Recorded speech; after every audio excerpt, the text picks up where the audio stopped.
بسم اللہ الرحمن الرحیم۔ آج کا ہمارا سبق علم الصیغہ کا تیسرا سبق ہے۔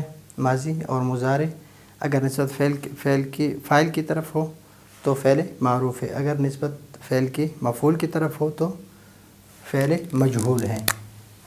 تو ماضی کی بھی دو قسمیں بنتی ہے، ماضی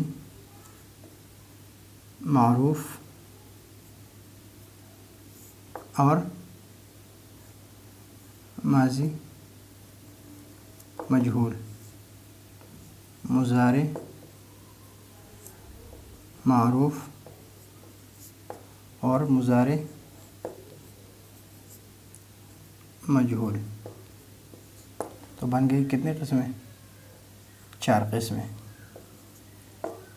یعنی ماضی اور مضارع دونوں معروف اور مجہول کی طرف تقسیم ہے کہ معروف اگر فعل کی نسبت فاعل کی طرف ہو تو یہ فعل معروف ہے، اگر مفعول کی طرف ہو تو یہ فعل مجہول ہے۔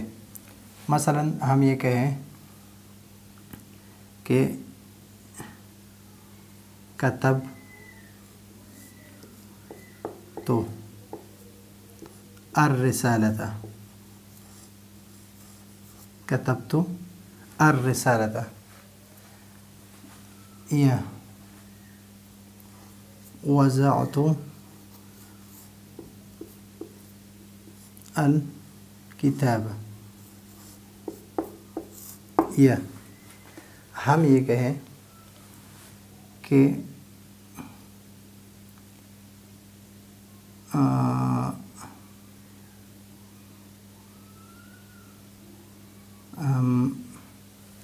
سمعت الصوت، یہ 3 مثالیں میں نے ذکر کی کہ کتبت الرسالہ، وضعت الکتاب اور سمعت الصوت۔ ابھی دیکھ اس میں یہ فعل ہے کتبہ، اس میں فعل ہے، اور تو ضمیر جو ہے یہ ضمیر واحد متکلم ہے، ضمیر واحد متکلم ہے، اور یہ اس کے لیے مفعول بھی ہے۔ اور اس کے لیے ہم ایک مثال اور بھی ذکر کریں گے، خلق اللہ الانسان، تو یہ مفعول بھی ہے۔ میں نے لکھ دیا ایک خط، وضعت میں نے اس طرح ایک وضع، اس میں فعل ہے تو ضمیر متکلم کے لیے فاعل ہے، اور الکتابہ یہ مفعول بھی ہے۔ سمعت فعل، اس میں سمع فعل ہے اور تو ضمیر جو ہے فاعل ہے، اور الصوت یہ مفعول بھی ہے۔ اس طرح خلق اللہ، خلق فعل ہے، لفظ اللہ جو ہے جلالہ یہ فاعل ہے، اور انسان یہ مفعول بھی ہے۔ ابھی فعل ماضی معروف میں فعل کی نسبت کس کی طرف ہے؟ فاعل کی طرف ہے، کہ فاعل میں جو ہوں، میں نے لکھ دیا، خط لکھ دیا، میں نے لکھ دیا، میں نے کتاب رکھ دیا، انہیں کتاب رکھنے والا میں ہوں۔ سمعت الصوت میں نے سنا، میں نے سنی آواز، تو میں نے آواز سنی تو سننے والا میں ہوں۔ اور خلق اللہ الانسان تو خلق کرنے والا کون ہے؟ اللہ کی ذات ہے، اور کس کو پیدا کیا؟ انسان کو۔ لیکن فعل مجہول میں کس طرح ہوتا ہے؟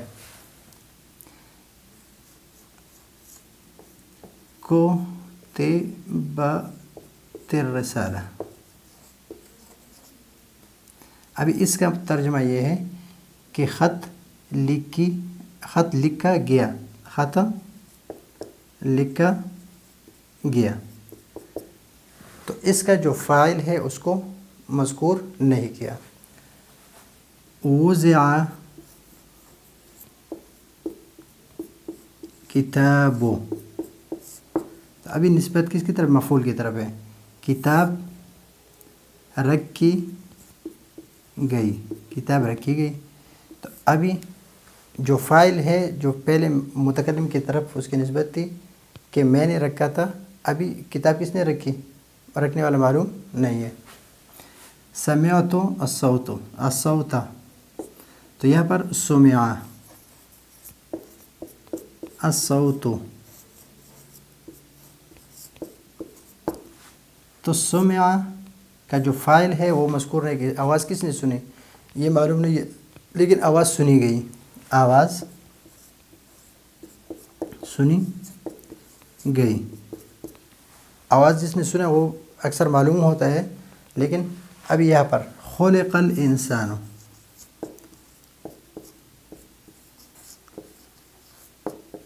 انسان کو پیدا کیا گیا، انسان کو پیدا کیا گیا۔ تو ابھی دیکھو انسان کو پیدا کیا گیا، یہاں پر اس کا جو فاعل ہے وہ مذکور نہیں ہے، نسبت کس کی طرف ہے، مفعول کی طرف ہے۔ تو یہ ہے ماضی مجہول کی مثالیں، اور اسی طرح فعل مضارع کا ہم ذکر کریں گے کہ زید یکتب الرسالۃ،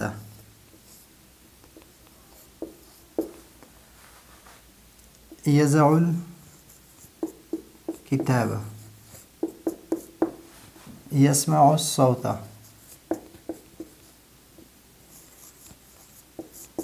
اور یخلق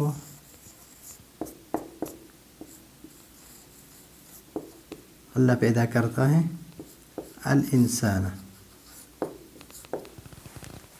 من،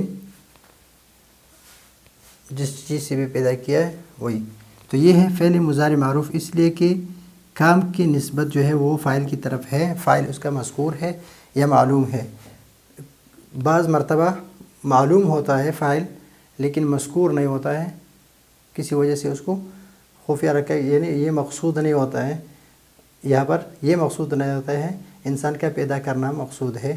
اگر یہ مقصود ہو کہ کس نے پیدا کیا ہے تو پھر یہ ذکر ہوتا ہے۔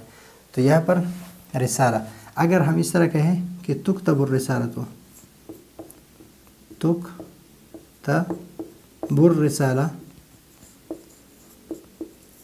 تو یہاں پر فعل مضارع مجہول ہے اور نسبت کس کی طرف، مفعول کی طرف۔ اس طرح یوزع، وزع، یوزع، وزع، یزع، وزع، یوزع الکتاب، اور یسمع الصوت، یسمع کی آواز سنی جائے گی یا سنائی دے رہی ہے، اور اس طرح یخلق الانسان۔ تو اگر فعل کا فاعل مذکور ہو تو فعل معروف ہے، اگر مذکور نہ ہو تو مجہول ہے، اور پھر یہ فعل معروف اور مجہول دونوں کے لیے مثالیں میں نے اس لیے ذکر کی تاکہ آپ کے ذہن میں ایک نقشہ آ جائے اور رٹا لگانے کی آپ کو ضرورت نہ پڑے۔ تو یہ ہے آج کا ہمارا سبق، اگلے سبق کے لیے اجازت چاہتے ہیں، اللہ حافظ۔